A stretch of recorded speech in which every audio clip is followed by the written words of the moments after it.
In this video, I've come all the way to New Zealand to test drive one of the great British disasters. Yes, it's the Austin 3 litre. The Austin 3 litre really must be one of the most controversial of British classic cars. Certainly one of the most controversial when it comes to looks.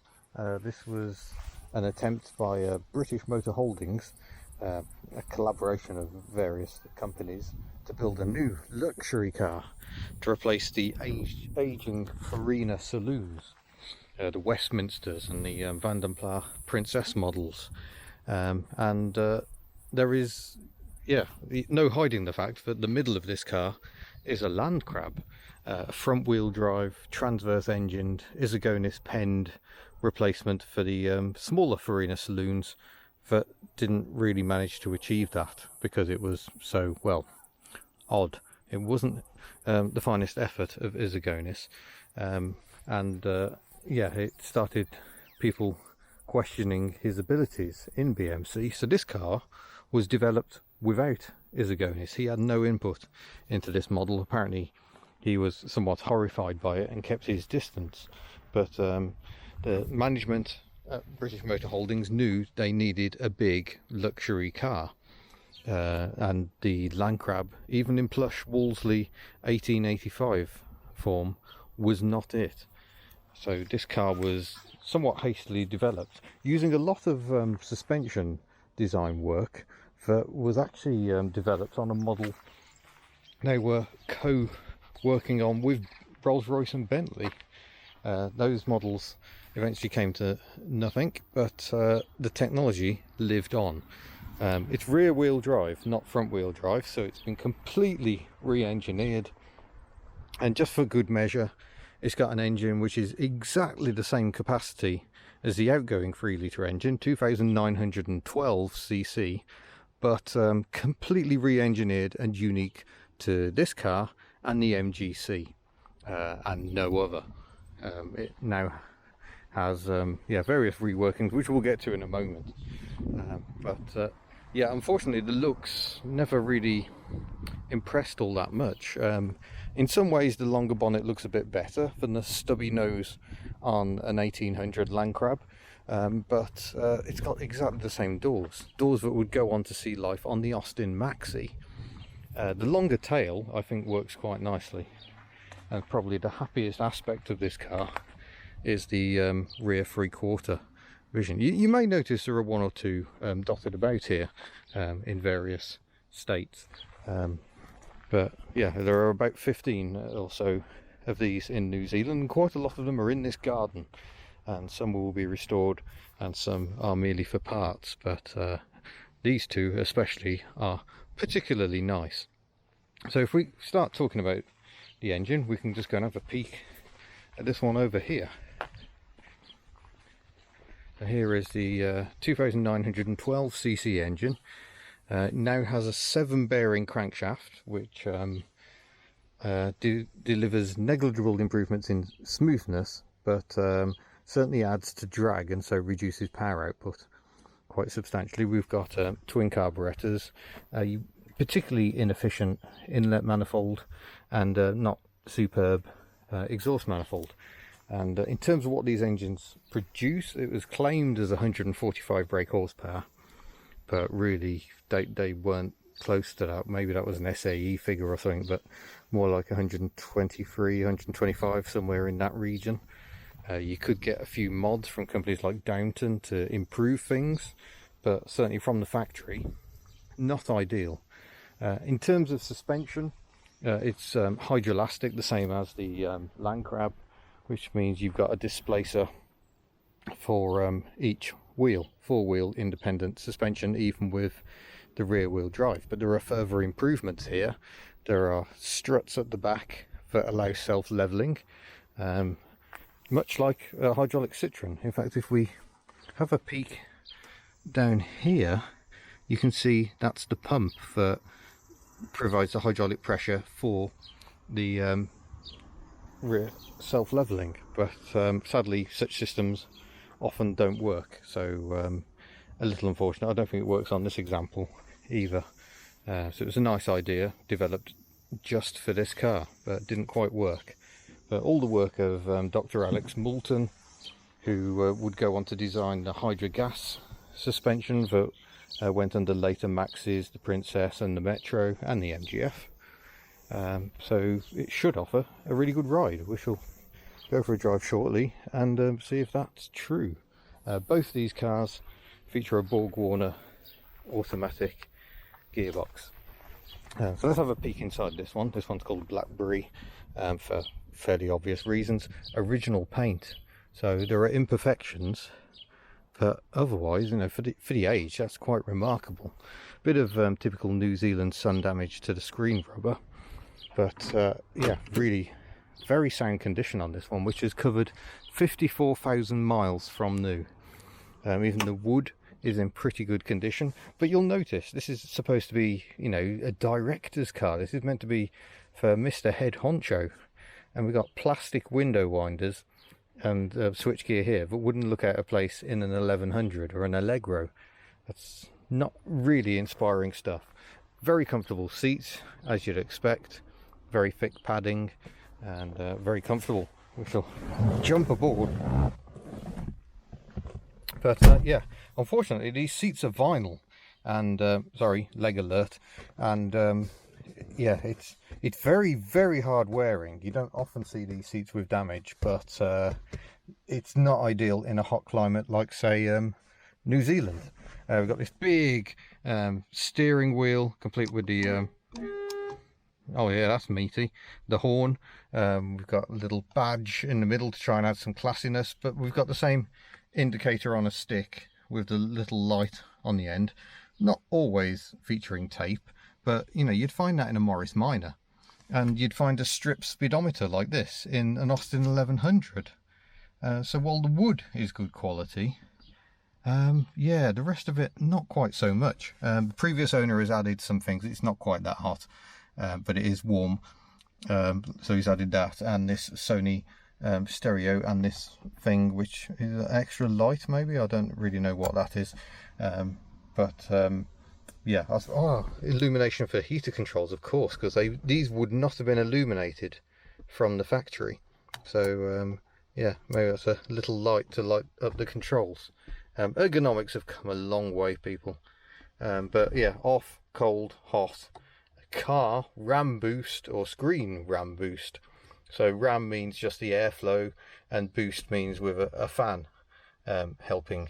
But I mean, just look at this switchgear, which, you know, I'm sitting back in my seat now, and these are fixed seat belts. They're not inertia reel, and I have to lean forward to operate these. These are the wiper switch, 2-speed, fancy. That's the screen wash, and then we got lights to position over here, and I don't know what that one is. Oh, choke, that's what that will be, and that's for some extra spotlights now fitted at the front. There is fresh air ventilation, improved on later models. This is a 1970, I believe. The one behind is a 72 by the time it was registered here, and apparently more air comes through. That's some nice quality wood, but it all feels very sparse in here, really. Nice sun visors, a decent rear view mirror, and a nice wool headliner. That's quite nice as well, though it's feeling quite warm up there. But yeah, it's all sparse and not particularly diplomatic, I would say. You know, compare this with, say, a Toyota Century of the time, or a Nissan President. They were really doling out the grandeur in a far better style. Here is the automatic gear selector. This one doesn't like starting in park, so I'm going to have to move to neutral. So park, reverse, neutral, 2 drive positions and a low. So drive 2 just uses second and third gear. There's so much torque you can just pull away in second. D1 uses all 3 of the forward gears, and I presume L locks it in low, first gear, for going down big hills and whatnot. But of course you've got this huge transmission tunnel here, which wouldn't be here in the Landcrab models, so there's a bit less space going on. Although I can't really complain that there isn't room for my feet. It's still a pretty generous footwell, even with the addition of a speaker. It's all good stuff. Here in the rear, I'm going to be quite quick because my backside is burned. We've got opening rear windows here, which I'm going to open because I'm going to be on the road soon and I will appreciate that extra ventilation. Rear windows that can... Oh yes, it warned me that happens. Oops. Oh dear, there it goes again. Let's just do it by hand. But does it go all the way down? It does, because there is no rear wheel beneath this door, so full opening is achieved. That's quite marvellous. We shall wind that up a little, and I shall put that back on. There we go, everything's good as new. Little grab handle here, somewhere to hang one's coat hangers. The lights sadly are slightly damaged in this one, but look at the knees alert room I've got here. There's plenty really, and the transmission tunnel doesn't even intrude too much. So it certainly feels comfortable back here, very spacious, huge centre armrest going on. I'll get that out of the way, that's professional. So yeah, it's not a bad old place to sit in the back, and I have travelled in the back of one of these before, and it's really marvellous. I like how this one has a particularly potent exhaust going on. And if we open the boot, and we can see that is a good old size, although actually reaching right to the back of it, yeah, a bit of a struggle. It's capacious but low, and the original boot light works, walking stick, an optional accessory, but yeah, all the space in the world.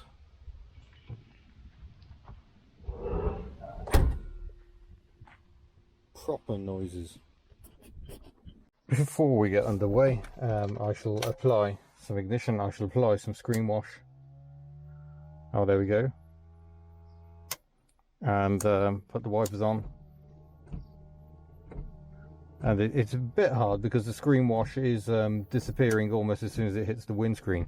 The blades aren't perfect, but there is some overlap going on, so there is actually no triangle of doom. Although you do get this kind of corner here which is unswept, but at least the blades do clear in front of the driver in a way they didn't in many British cars of this period, because for some reason they would have left-hand drive parking wipers.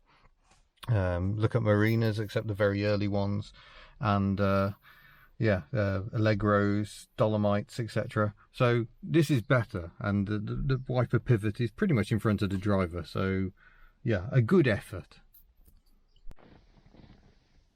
Right, we shall start the engine. I first of all have to put her in neutral or she won't go.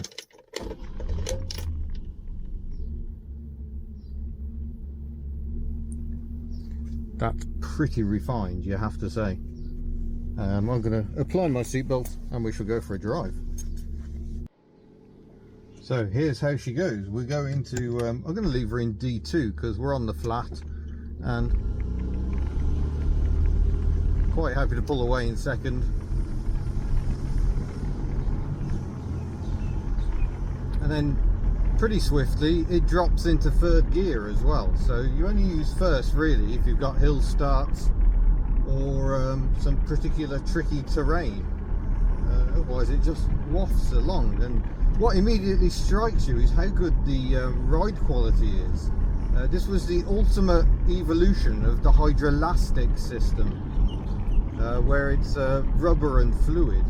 Hydrogas included nitrogen gas as used in Citroens in the displacers for a slightly different ride characteristic, but really I think this is as good as anything ever got. I'd say it's better than the hydrogas of a Princess, for instance.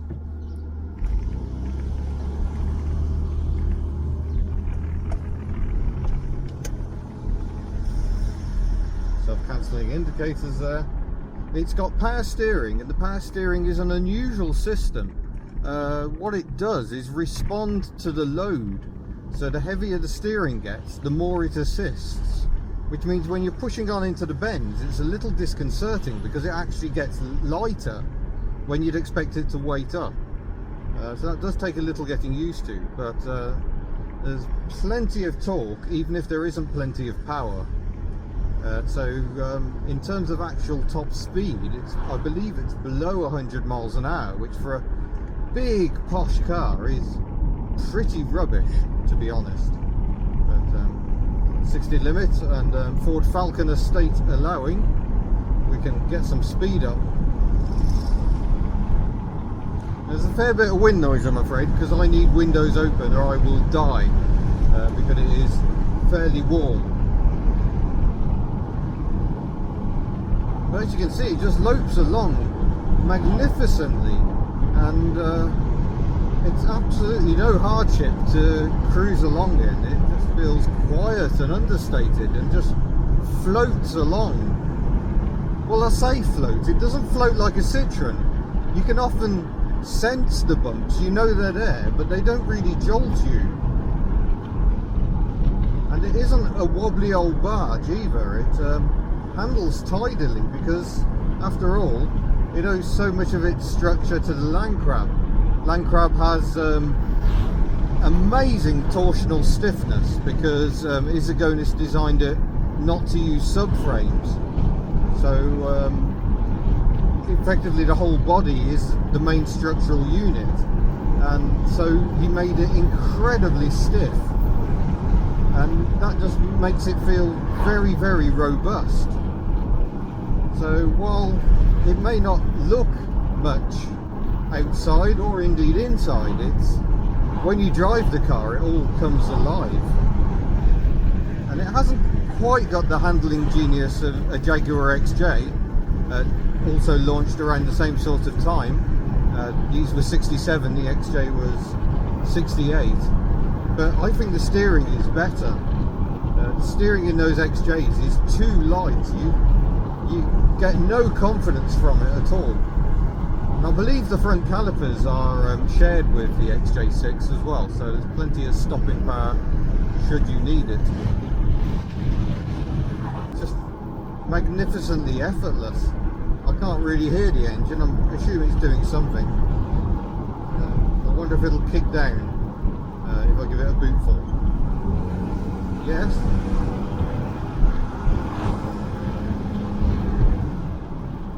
Yes, it did kick down, and I could hear a little more noise, but it's still very, very peaceful, other than the wind noise, which is rather essential, and road noise because we're in New Zealand.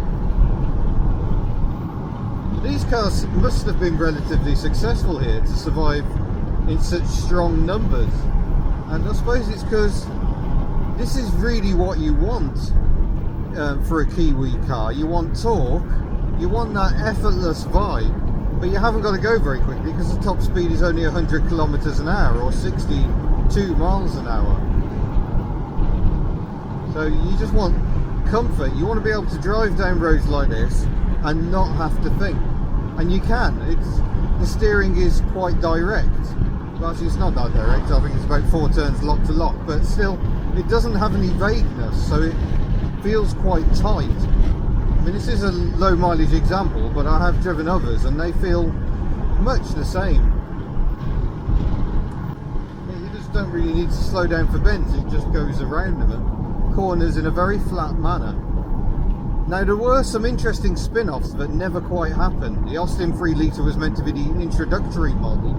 They were planning a Vanden Plas version, which would have had different rear styling, and a Wolseley which used the Rover V8 engine, and apparently that was quite a machine because the Rover V8 engine is a lot lighter than the cast iron lump in this car. There we are, we're doing 60 miles an hour, and noise wise it's no different to 50. It just feels remarkably effortless. And the press reports of the day were largely the same, to be honest. They were like, get in the car and drive it, and it just consumes miles. It's actually a very well engineered car, but there's no getting away from the fact that it is a gawky looking thing, and so much engineering on this car which was used nowhere else, so much wasted effort. They sold precisely 9,992 of these, and only around 8,000 MGCs. So yeah, neither car was a great sales success. Both a bit of a joke, precisely because they looked so much like the lesser models on which they were based. So by 1971 it was all over for the Austin 3 litre, and Austin's last rear-wheel drive luxury car.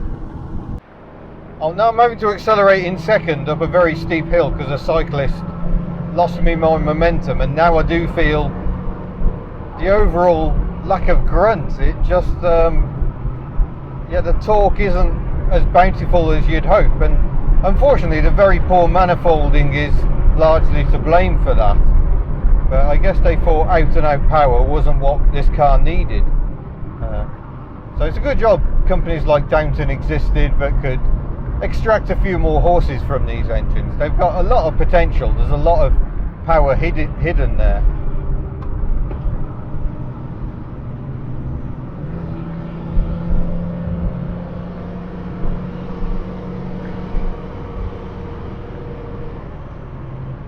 Mostly what I can hear is fan noise. You can't really hear much straight six glory. You haven't got that growl. They've kind of engineered all of the raughtiness out of it, which I suppose you'd expect in an executive car, but it's still a bit of a shame. Oh, I should point out this was the only one of the cars that had these doors that had quarter lights. Fancy.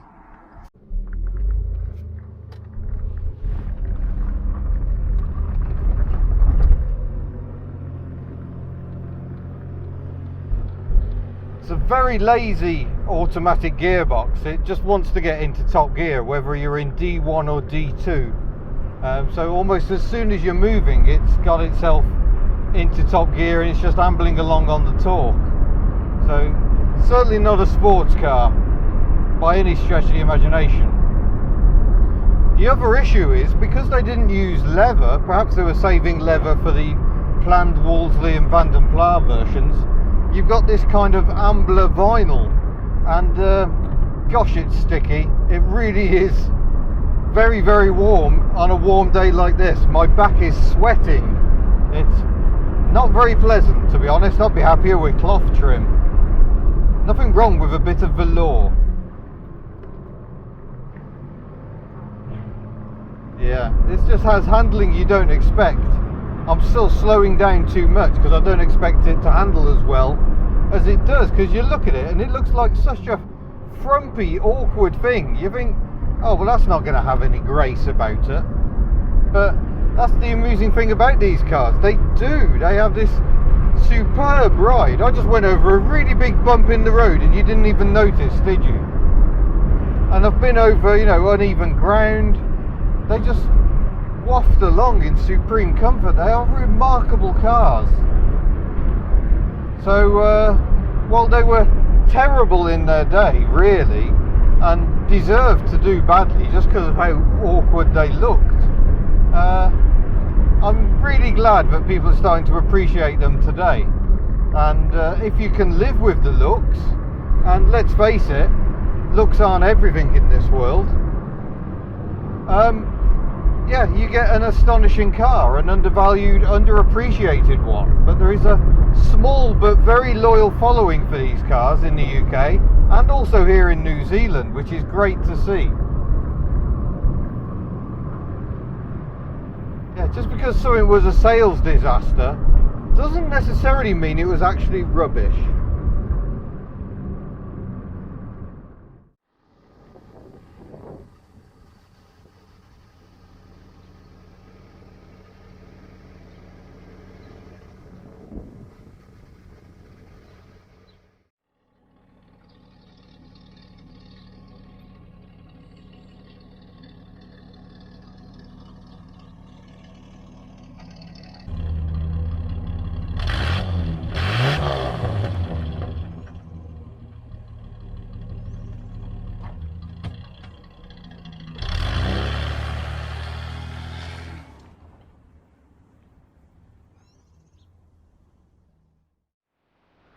Ooh, if I can just jump in and correct myself for a moment, 145 brake horsepower is the tune of the MGC.